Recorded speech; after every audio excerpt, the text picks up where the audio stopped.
You've stepped into History Bound, where we saddle up and ride straight into the past. No shortcuts, no whitewash, just the trail as it truly ran from the folks who walked it.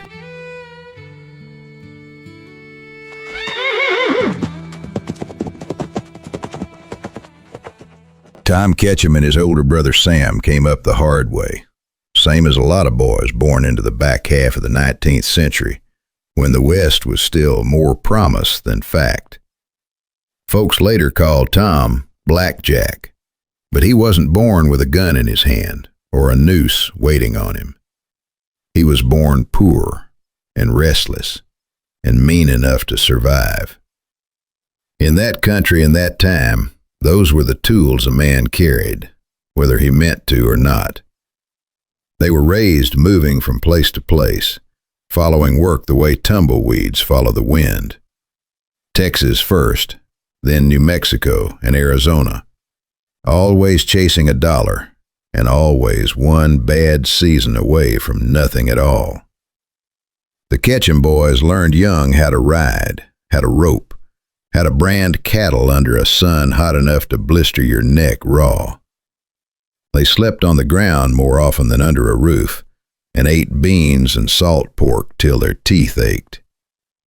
It was honest work when it was there, but honest work didn't always show up when a man needed it most. Cowboying in those days wasn't the clean storybook thing folks like to imagine. It was dust and sweat and busted knuckles. It was long days riding drag, breathing manure and alkali dust, and longer nights guarding herds from rustlers who looked an awful lot like the men hired to stop them. The line between lawman, cowhand, and thief wasn't sharp back then. It was more like a smudge in the dirt, and a man stepped across it sometimes without even knowing he'd done so. When the cattle business dipped and outfits folded, the Ketchum brothers found themselves idle and broke, drifting from camp to camp. Railroads were pushing west hard in the 1890s, steel rails slashing through the desert like a knife. Trains hauled money, mail, payrolls, and gold. And every man out there knew it. Some just talked about it. Others acted. Tom had a cold streak in him, a kind of quiet that made people uneasy. He wasn't much for talk, but when he did speak, men listened. He could shoot straight and ride hard, and he didn't spook easy. That earned him respect, and later, fear.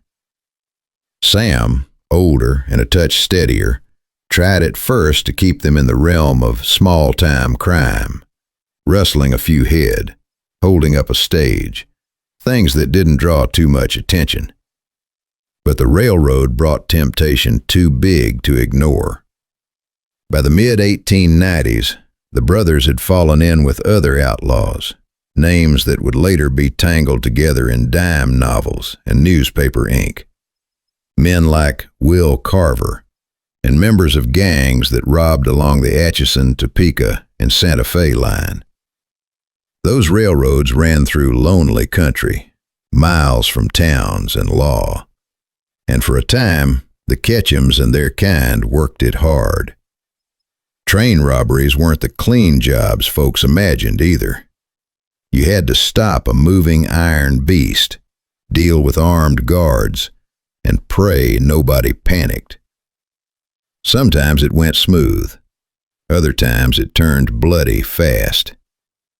The Santa Fe Railroad hired guards and pressed the law to crack down, and soon enough, Pinkertons and posses were riding the same trails the outlaws once thought were theirs alone. Tom's nickname, Blackjack, stuck during those years, though some say it came from confusion with another outlaw of the same name. It didn't much matter. By then, Tom Ketchum had earned his own reputation. Folks said he didn't smile much, and didn't scare easy. When trouble came, he stood his ground. That sort of talk travels fast in the West, and it tends to outrun the truth. The law finally caught up with him in 1899. Sam Ketchum was cornered in a shootout near Turkey Creek, New Mexico. The fight was quick and violent, bullets tearing into flesh and stone alike. Sam went down hard and died there, far from any home he might have claimed. Tom wasn't present when it happened, but the loss hit him deep. Whatever balance Sam had provided was gone, and from then on, Tom rode alone more often than not. That loneliness proved his undoing.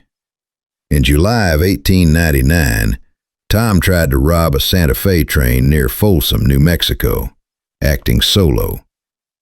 It was a desperate move, the kind made by a man running out of friends and options. The robbery failed almost from the start.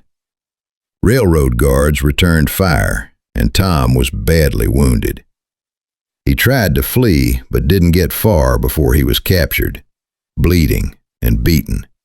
His luck finally run clean out. They hauled him into custody, and this time there would be no slipping away. The territory wanted an example made. Trials in those days didn't linger long, and mercy was in short supply for men who robbed the railroads.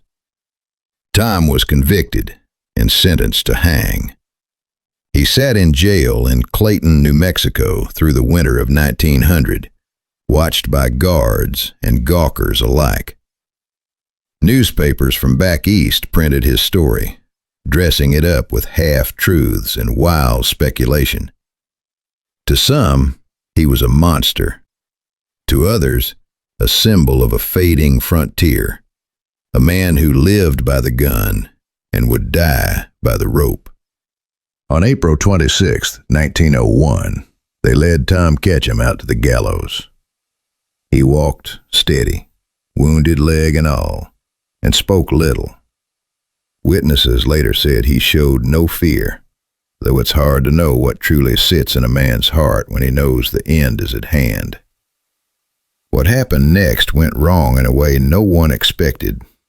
The executioner misjudged the length of the rope. When the trap was sprung, the drop was too long. Instead of breaking Tom's neck clean, the force tore his head from his body. It was a horror, sudden and complete.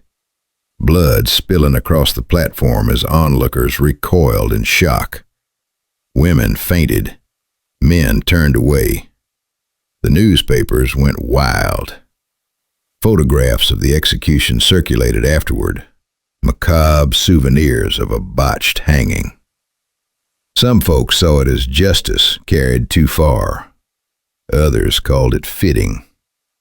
Either way, it marked an end. After that, public hangings grew rare, and the age of famous outlaws was drawing to a close. Tom Blackjack Ketchum's death didn't end crime in the West, but it did signal that the old days were passing. The frontier was closing. Law and railroads and towns were tightening their grip. Men who once rode free across open range found themselves boxed in by fences and rules and courts. The Ketchum brothers were never saints, and they weren't pure villains either. They were products of a hard land and a harder time, men shaped by dust, hunger, and the thin hope that tomorrow might be better than today. They rode the line between honest work and outlaw life because that line was never clear to begin with. And when folks talk about the Old West now, about cowboys and bandits and the last hangings, the story of Blackjack Ketchum stands there like a weathered headstone, reminding us that the frontier wasn't just a place on a map. It was a state of living and dying, where a man's choices followed him hard, and the rope was never far behind.